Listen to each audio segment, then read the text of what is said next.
वो ऋषि प्राणनाथ प्यारे की जय। श्री सतगुरु महाराज की जय। सतगुरु श्री रामचंद्र जी महाराज की जय। तीनों पुरी धाम की जय। सर्व सुंदर साधु की सतगुरु करुण सुखी में करना अश्वहरण मंगल करण श्री देव चक्र जी श्री प्राणनाथ निज पति श्री मेहराज शुभ नाम तेज कोय श्यामा युगल प्रणाम।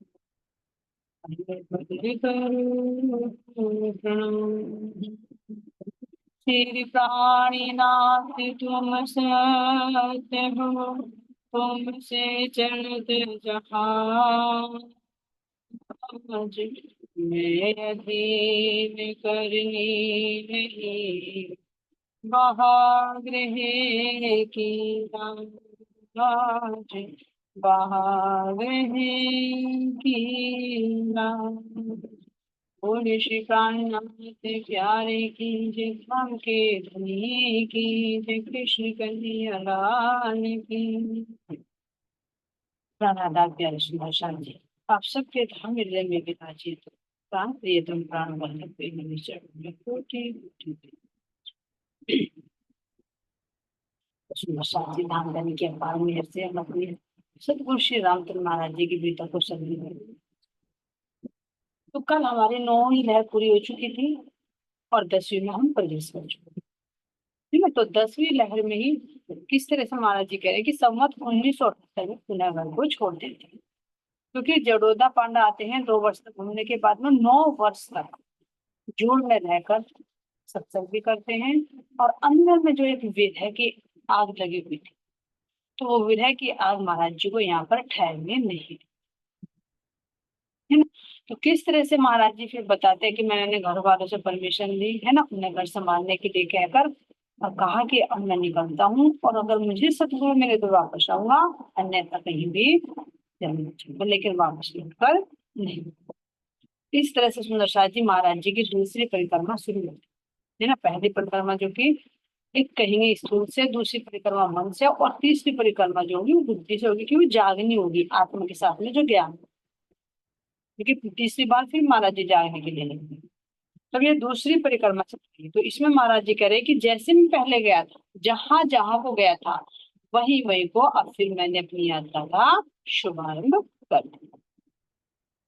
अब चलते चलते महाराज जी कहाँ गए सुंदर साथ जी की मैं वहीं पहुंचा जहां पर सबसे पहले गया था जगन्नाथ, है ना। तो सुंदर साथ जी सबसे पहले महाराज जी जब घर से निकले थे तो कहाँ के लिए निकले थे, पहले आए थे मुजफ्फरनगर। उसके बाद उन्होंने पढ़ लिया था कि मैं कहाँ पर जाऊँ, मत। लेकिन रास्ते में ही अलीगढ़ में जो लाला मिले थे वहां गए, और फिर कलकत्ता वगैरह पहुंच गए क्योंकि सिपाही वगैरह मिल गए थे।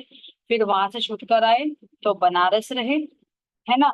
और बनारस से फिर महात्मा जी ने दर्शन देकर कह दिया कि तू जगन्नाथपुरी चले जाओ। तो इसलिए महाराज जी अब क्योंकि यहाँ से सीधा रूट जगन्नाथपुरी का, क्योंकि मोटी मोटी बातों का वर्णन करें कि कहाँ कहाँ पर मैं गए। अब ये भी सुना हमने सुंदर साथ जी की जगन्नाथपुरी ही क्यों गए, क्योंकि महाराज जी ने तो प्रण नहीं लिया था कि मैं किसी मंदिर में नहीं जाऊंगा।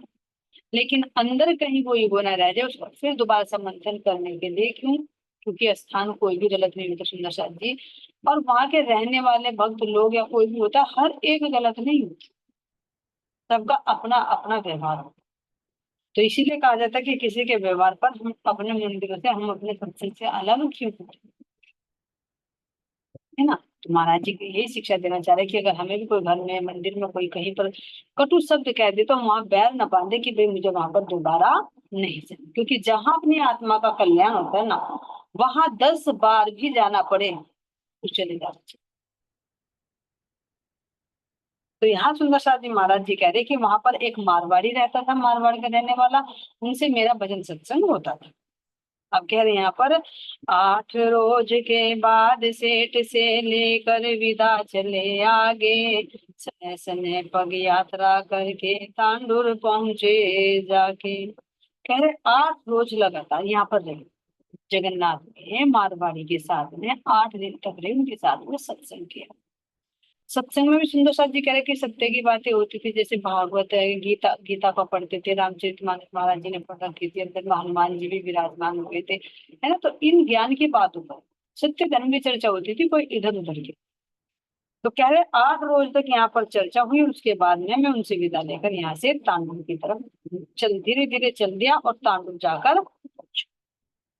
और वहां पर कह रहे कि एक महंत जी मुझे, जो गुलबर्ग को जाने वाले थे, जब वहां से चले तो साथ साथ में एक महंत जी मिल गए, जो गुलबर्ग को जाने वाले थे। वे कहाँ के थे? वे हैदराबाद के रहने, और उनके विचार मेरे से बहुत अच्छे थे।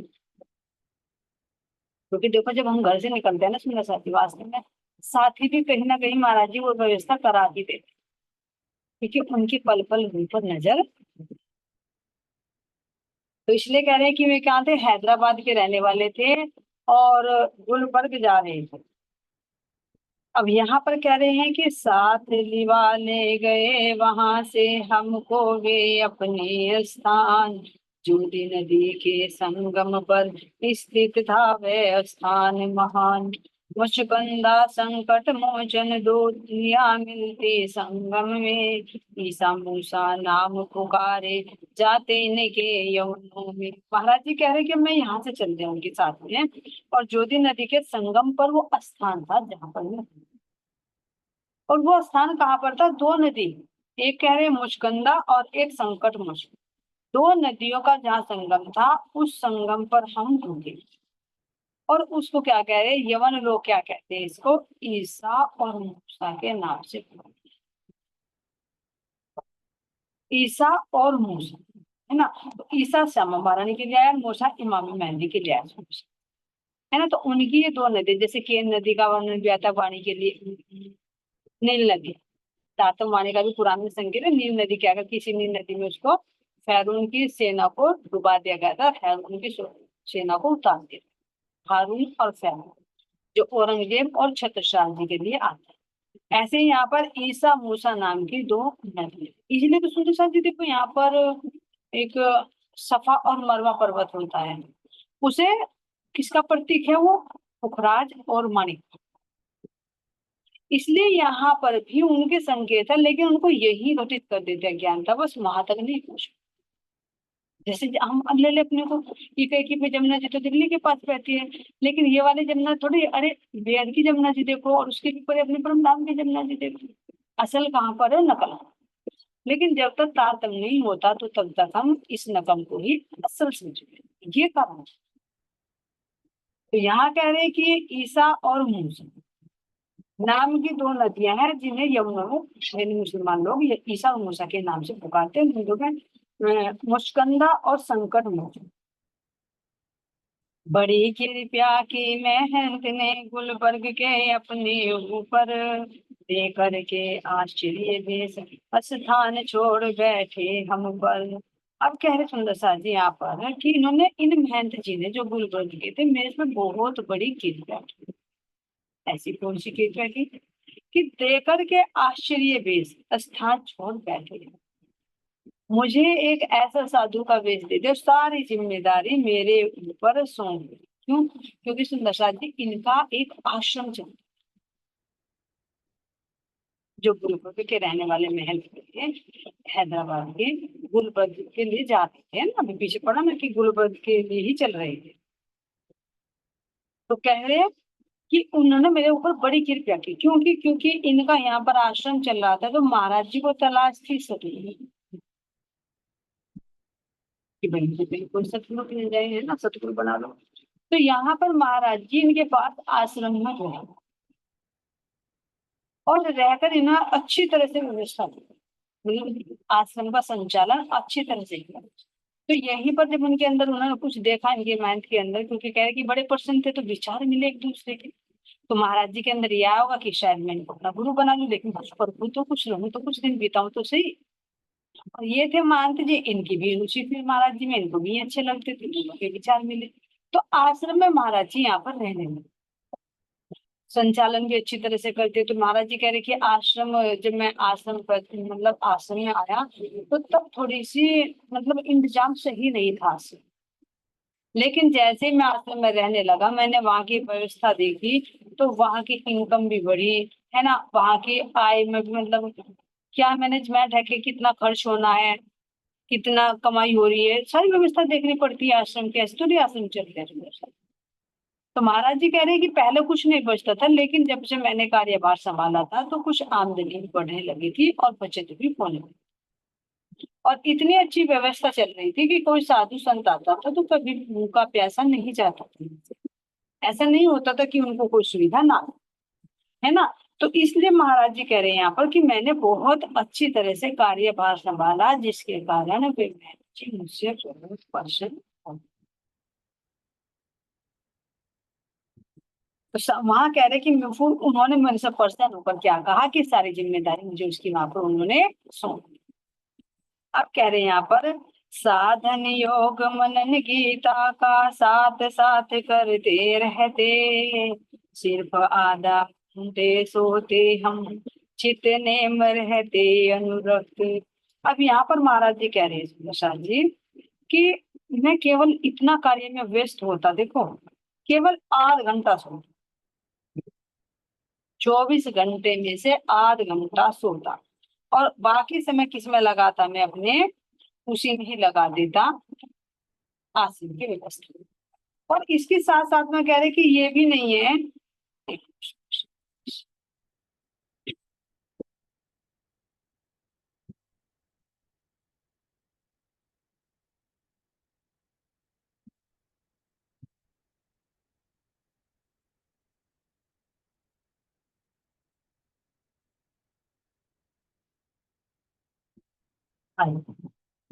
है ना।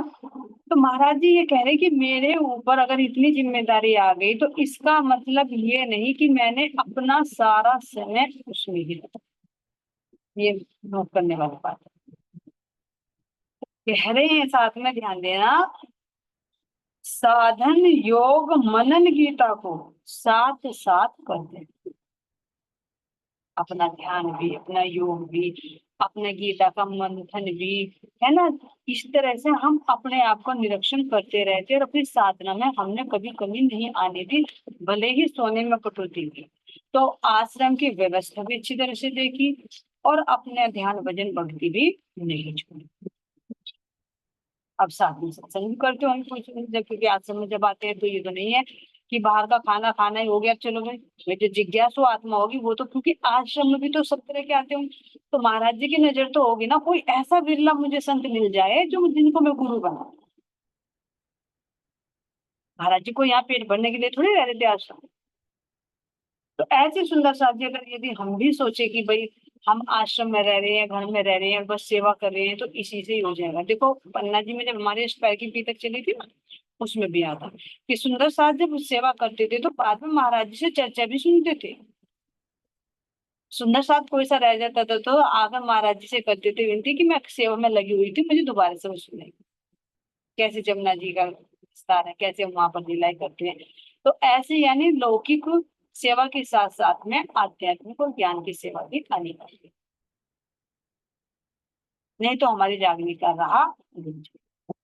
तो यहाँ पर सुंदर साथ जी महाराज जी कह रहे हैं, सिर्फ आधा घंटे सोते हम, चित नमे रहते अंधे। हमारा चित कहाँ पर, अपने ध्यान साधना में लगा रहता, और या फिर अपने आश्रम के मैनेजमेंट में लगा रहता, केवल 8 घंटा ही हम विश्राम। अब यहाँ पर सुंदर साथ जी कह रहे हैं, अ, मौका कभी शिकायत का आने नहीं दिया हमने, लिखवाया एक रोज विरासत नामा हमें महंत जी ने।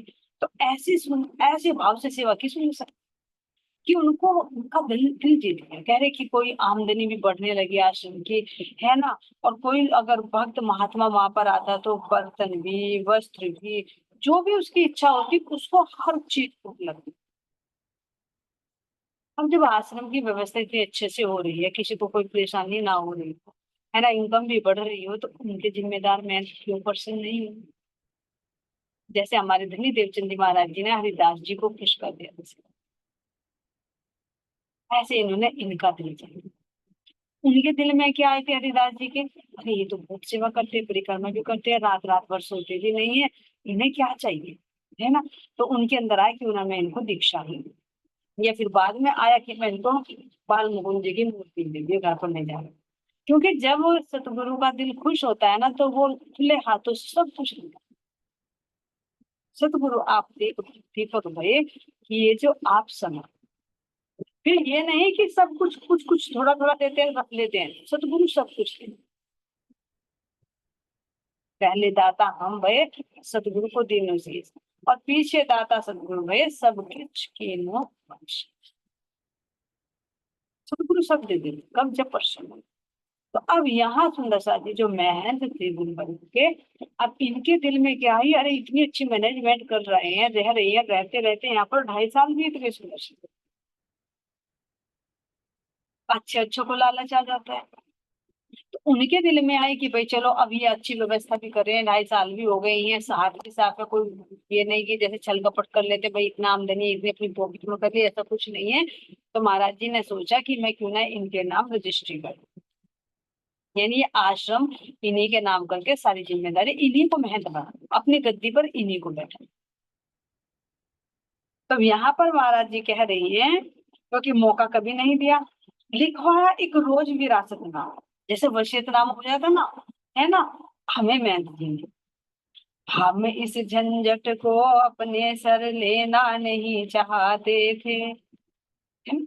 महाराज जी कहानी इसे नहीं लेना चाहते थे, क्यों नहीं लेना चाहते थे? क्या महाराज जी इसके लिए निकले थे कि ये घर की जो जिम्मेदारी इसी को ही छोड़कर निकले, यही गले का फंदा बन रही थी, तो आश्रम में तो कितने लोग होते, कितनी जिम्मेदारियां होती। ये देखो सुंदर सा जी, कोई आश्रम की सेवा कोई छोटी मोटी सेवा नहीं। घर में तो अगर 10 आदमी भी आ जाए तो ये लगेगा अरे कहाँ से बनाए, लेकिन आश्रम में तो 50 आ जाए, 100 आ जाए, सबको मैनेजमेंट करना होता है, सारी व्यवस्था देखनी होती है, सबकी सुविधाएं देखनी होती है, तो कितनी बड़ी जिम्मेदारी। तो महाराज जी कह रही हैं कि मेरे दिल में नहीं था कि मैं यहाँ का महंत बनूं, क्योंकि मैं घर इसलिए नहीं छोड़ा था कि मैं सुविधा से, हालांकि यहाँ सब सुविधा मिल रही थी महाराज जी को, लेकिन सुविधाओं के लिए तो नहीं आए थे, कोई महंत बनने के लिए तो नहीं आए थे, आश्रम चलाने के लिए नहीं तो आए थे, अपने सतगुरु की खोज में। तो सतगुरु नहीं मिल रहे, तो महाराज जी ने सोचा अरे मैं यही बंद कर रह जाऊंगा तो मैं आगे कैसे खोज करूँ, ये तो बंधन बन गया।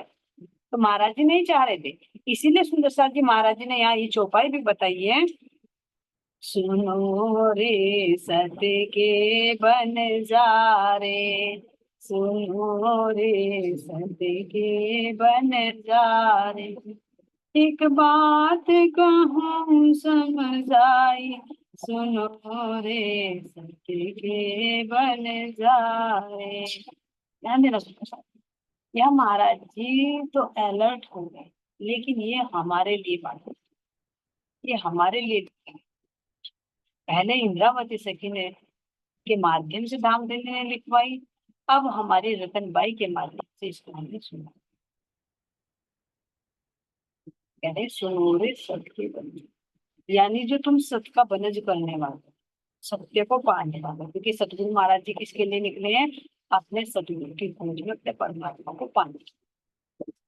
तो यदि तुम सत्य को पाना चाहते हो तो तुम्हें मैं एक बात समझो।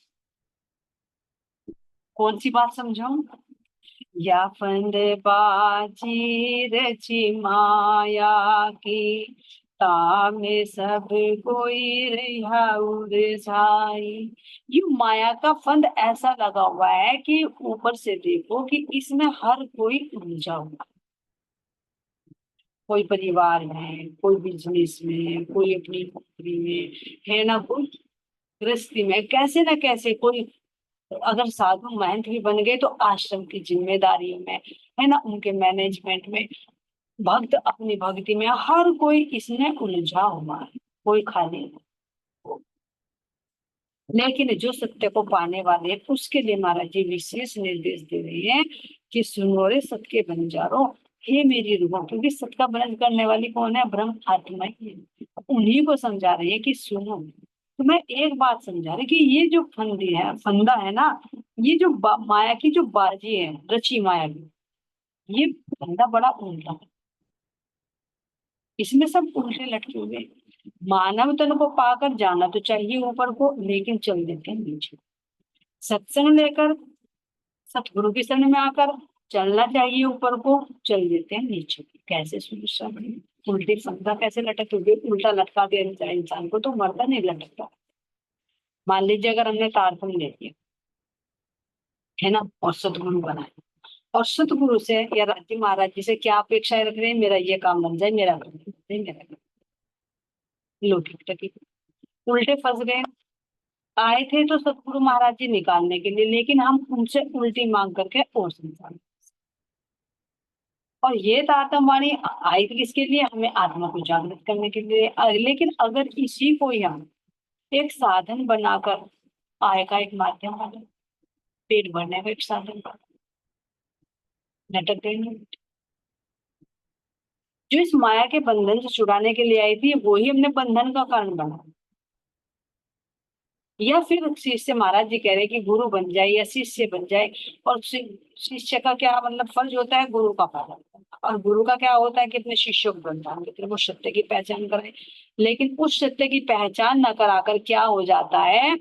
बस तुम मुझे पैसे देते रहो, चढ़ावा चढ़ाते रहो, मैं तुम्हारे घर एक दो भजन बोल दूंगा, घर आ जाऊंगा, भाई महाराज जी आए, महाराज जी आए, जय जयकार हो जाएगी, और बस मेरा काम बना, तुम्हारा काम बना, जाओ बंदो, सब कुछ तथास्तु। शिष्य अच्छे काम देकर, पैसे देकर खुश हो जाएगा, है ना, और गुरु के घर जाकर सम्मान पाकर खुश हो जाएगा। लेकिन अलख न देवे, ये कुछ बताया जाए सुंदर सा नहीं तो महाराज जी देखो वाणी में कितना खेल में खेल, ये सब उल्टी माया की। कैसे इसमें जीव उलझा रहता है ये समझ ही नहीं आता। इसको इंद्रावती से किया है जी महाराज जी, हम आत्माओं को बता रहे हैं। अब क्या कह रहे हैं? लोक लाज मर्यादा छोड़ी, तब ज्ञान पदवी पाई, एक आगे जो छोटी बुझाई, दूजी मोटी लगाई।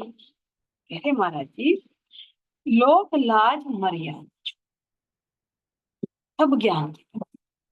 अब ये कह रहे कि महाराज जी का क्या लोक लाज नहीं छोड़ी? नहीं तो वे भी घर में मत कर रह सकते हैं। क्या इंद्रावती जी ने, विराज ठाकुर जी ने नहीं छोड़ी? क्या हमारे देवचंद जी ने नहीं छोड़ी? क्या गोपाल मन जी ने नहीं छोड़ी? कोई भी परम नहीं। जब गृहस्थी छोड़कर परमात्मा की तरफ निकलते हैं तो लोग कितनी उंगलियां उठाते हैं।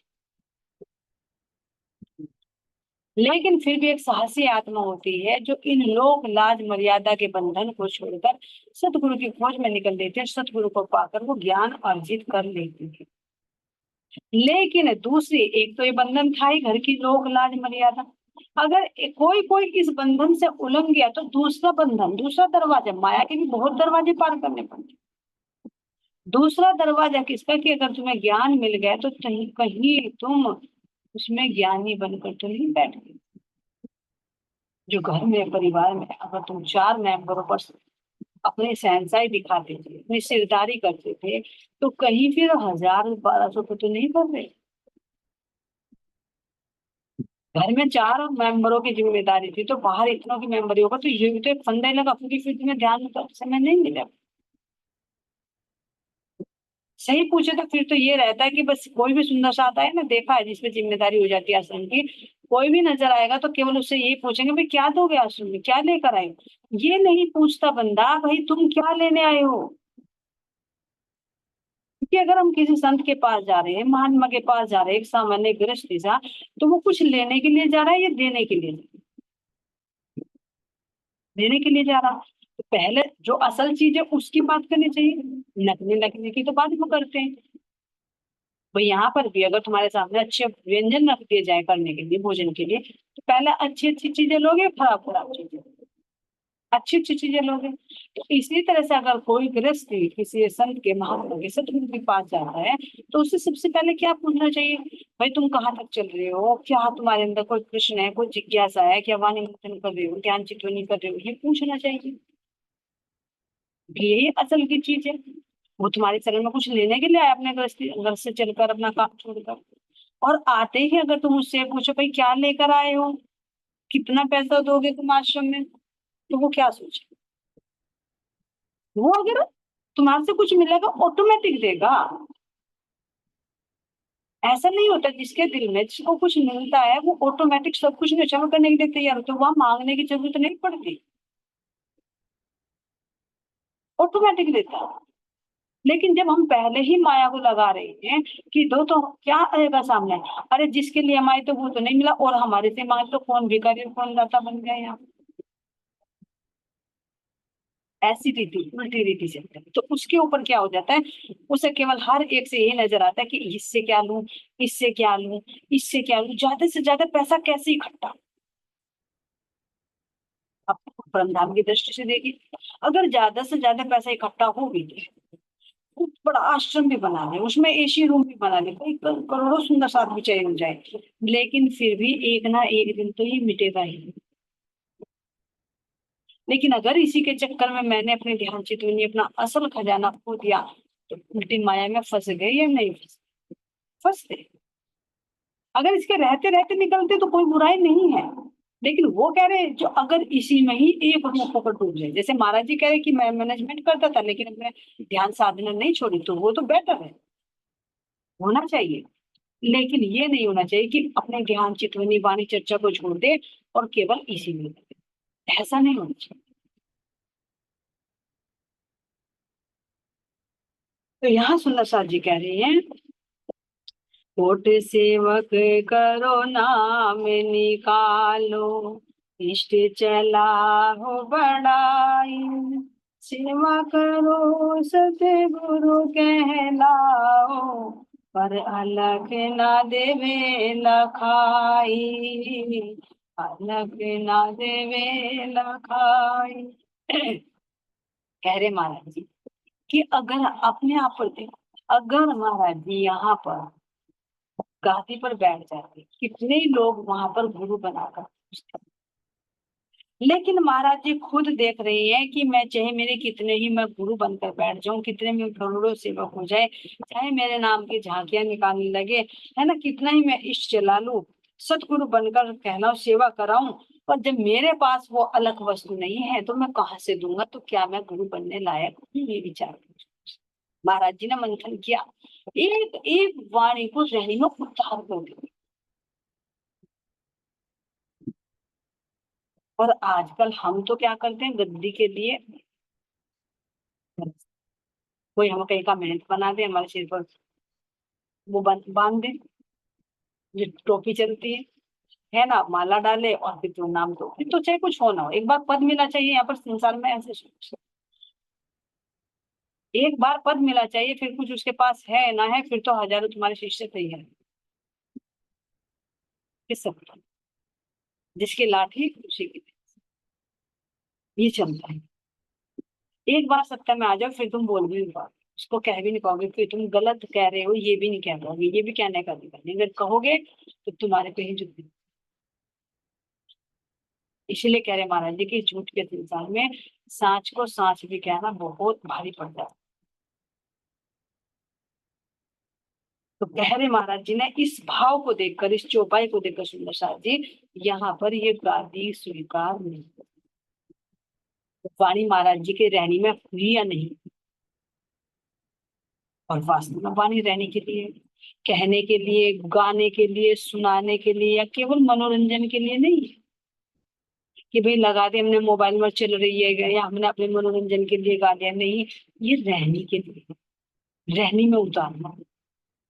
जैसे दवाई देते हैं ना डॉक्टर, वो तुम्हें 100 पीस में नहीं रखते, या फिर उसको गा कर नहीं रखते मुझे ये दवाई दे दिए, ये दवाई दे दी, उसको अंदर उतार, तब बीमारी ठीक होती है। इसी तरह से ये वाणी उतार दो, अंदर उतारने के लिए, तो हमारी रतन बाई ने ये उतारी सच्ची, देखो साक्षी देखो। तो इसीलिए यही चौपाई कर दी, तो रही भले ही देखो एक चिंतामणि के लिए नहीं उतरा, एक नंदन की एक चिंतामणि के लिए उतरा, हमें सब चिंतामणि है। कौन से चिंतामणि है, जो संसार के लोक लाज मान मर्यादा सम्मान इनके पीछे चिंता में डूबे हुए हैं। हम सब चिंतामणि तो हम सबके लिए। जो समझ जाएगा वो इससे परे उतर जाएगा, और जो नहीं समझेगा वो इसीलिए नदी में डूबकर। तो कह रहे हैं यहाँ पर, एक अब छोड़ो रे मान गुमान को, यही खाड़ बड़ी भाई, एक डारी जो दूज बिडारो, जलाए देहो चतुराई, जलाए देहो चतुराई। अब यहाँ पर राजी महाराज जी ही कह रहे हैं, अब छोड़ो रे मान गुमान, क्योंकि यहाँ पर मान सम्मान की बात आती है जब गादीपति बनाया जाता है, महंत बनाया जाता है, और एक सत्ता भी हाथ में आ जाती है तो एटीट्यूड भी। यहाँ कह रहे हैं कि अहिर मेरी धाम की आत्मा, अब इस मान गुमान को छोड़ो, क्योंकि ये ही सबसे बड़ी खाई है। लोग ये मान सम्मान तो घर में परिवार में उठ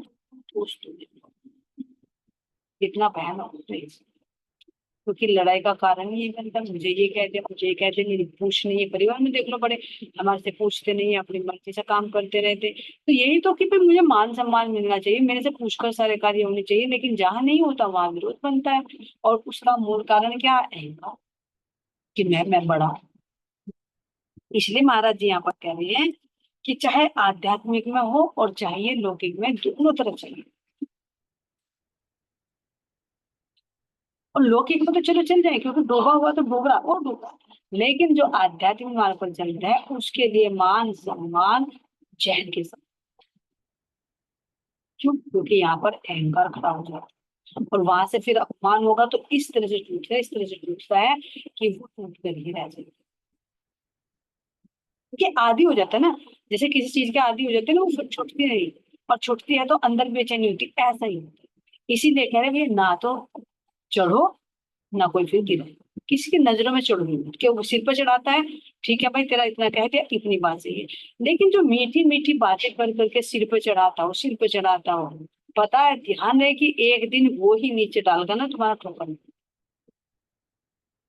देख लो हिस्ट्री, जिन्होंने जितने भी शिष्य हुए हैं, शिष्य ही गुरु की हत्या कर दी, और इससे बड़ी क्या बात? चाहे उसमें लोभ लालच कह ले, चाहे उसमें स्वाभिमान कह ले, चाहे उसमें किसी कंपनी का लालच कह ले, ये होता है। तो महाराज जी यही बात सुनकर सुंदर शाह जी यहाँ पर ये गद्दी क्या आधिपत्य स्वीकार नहीं कर रहे, और कभी ये मौका मिले ना मेरा सुंदर शाह जी, ये चौपाई जी महाराज जी ने क्यों यहाँ पर क्यों बताया कि महाराज जी ने रही में ऐसे होती है वाणी। तो ये मान और सम्मान, जो महंत बनकर मान सम्मान मिलता, सब गुरु जी करते, सब मैनेजमेंट उनके हाथ में होता, तो कितनी बड़ी शायरी मिल सकती थी, परिवार को भी लेकर जा सकते थे सुंदर साथ। अच्छा रूम मिलता रहने के लिए, कोई महल थे वहां के, जो लड़की को छोड़कर गए थे, पत्नी को छोड़कर गए थे, भाई को भी लेकर जा सकते थे, क्योंकि इतना तो अधिकार था, मिल सकता था, लेकिन नहीं, महाराज जी की इच्छा तो नहीं थी कि मुझे परिवार का पालन पोषण करना है, सुख सुविधाएं, उनका तो लक्ष्य कुछ और था। तो उस लक्ष्य को ध्यान में रखते हुए संसार की कोई भी उपलब्धि आई उसको महाराज जी इग्नोर करें, तो ऐसे ही है। जब आप अपने आध्यात्मिक यात्रा पर चल रहे हो और रास्ते में अगर कुछ भी लालच लोभ हो, कुछ भी पद प्रतिष्ठा मिलती हो और वो मेरे मार्ग में रुकावट हो, तो उसको छोड़ देना ही पड़ेगा। आएंगे रास्ते में चलते हुए तो ये अड़चने जरूर आएंगी। अगर इन पर चिपक गए, आगे का रास्ता मुश्किल है। इसीलिए कह रही यहाँ पर कि अब छोड़ो रे मान गुमान, यही खाड़ बड़ी गुम है। ये मेरे भाइयों, ये बहुत बड़ी खाई है। एक डारी जो दूसरी भी डारो, जलाए दो चलो। जो तुमने एक डाल दी ना घर की, लोक लाज छोड़ दी, घर की मान, घर में मान सम्मान की बात छोड़ दी, तो ये दूसरी भी जो अपने शिष्यों को तुमने पाल ली है, इसको भी छोड़। कोई जो कह रहा है कोई कहता रहे, कोई स्वागत कर रहा ठीक है, कोई अपमान कर रहा ठीक है, क्यों? क्योंकि ये सब खेल। तो यही सुंदर साथ जी कह रही है कि ये चतुराई है। अगर तुम यहाँ सोच रहे हो कि यहाँ भी मुझे मान सम्मान मिल जाए और मैं परमात्मा को भी पालू, तो ऐसा हो नहीं सकता। ये तुम्हारी चतुराई। तो इसको कह रहे महाराज जी की जो एक डायरी तो दूसरी भी डाल दो, और यहाँ की जो बुद्धि की चतुराई है इसको छोड़ दो। तो ये महाराज जी ने सुंदर साथ जी कितना अच्छा निर्णय लिया यहाँ पर देखे, कि वे कह रहे हैं पूरा आधिपत्य दे रहे हैं, लेकिन उनके अंदर ये वाणी जो गूंजी अभी पढ़ी नहीं। ध्यान देना सुंदर साथ जी, फिर एक बार बोल रही हूँ मैं। जब महाराज जी इस प्रैक्टिकल से गुजरे वैभव में थे, जब वाणी महाराज जी को नहीं मिली थी, तो सतगुरु ही नहीं, तो वाणी पास। लेकिन जब चलचिनी में ये वाणी तक सुनाई जा रही है, तब महाराज जी को वाणी मिल गई थी, पता चल गया था। तो जब पता चला तो जब तो बताई, लेकिन प्रैक्टिकल में तो पहले ही आ चुकी थी। तो ये देखो जो कहते हैं कि संवेद आत्मज्ञान, ये ज्ञान हर आत्मा के अंदर मौजूद है, पढ़ने से नहीं, ये सुनने सुनाने से नहीं। ये तो थोड़ा सा जीव को प्रबोध करने के लिए एक संकेत दिया जाता है। जैसे कोई सूखा नलकूप होता है ना, तो उसमें थोड़ा सा पानी डालो, फिर उसमें से कितना ही पानी निकले। इसी तरह से हम जो आत्मा है इस जीव के साथ में रखकर हम सूख गए, तो जैसे ही थोड़ी सी पानी डाली जाएगी तो उसके अंदर से निकल निकल कर आने लगेगा। लेकिन कुछ आत्माएं ऐसी भी हैं जो सूखी नहीं सूखी, इनके जीव ने तप कर गया, कुछ नहीं कर लिया, वो सूखी नहीं। तो उन आत्माओं के अंदर से रहनी में ही ये वाणी जमा, जब वाणी नहीं मिली थी और महाराज जी के प्रैक्टिकल में ये आ चुकी, तो उन्होंने तुरंत मना कर दिया कि भाई मुझे यहाँ का मान सम्मान, यहाँ की गादी नहीं चाहिए, क्योंकि मेरा लक्ष्य ये नहीं है, मेरा लक्ष्य परमात्मा की प्राप्ति है, सदगुरु की खोज। इस तरह से महाराज जी पर मन के सुंदर साथ जी आगे बढ़ सकते हैं। आगे क्या होता है सुंदर साथ जी, इसको श्रवण करेंगे अगली मीटिंग में। अब के लिए मैं सुंदर साथ जी कोई बोलने में कोई तो माफ कर दो। आप सभी के चरणों में कोटि कोटि बोले श्री रामनाथ प्यारे की, श्री सतगुरु महाराज की, सतगुरु श्री रामचंद्र जी महाराज की प्रणाम।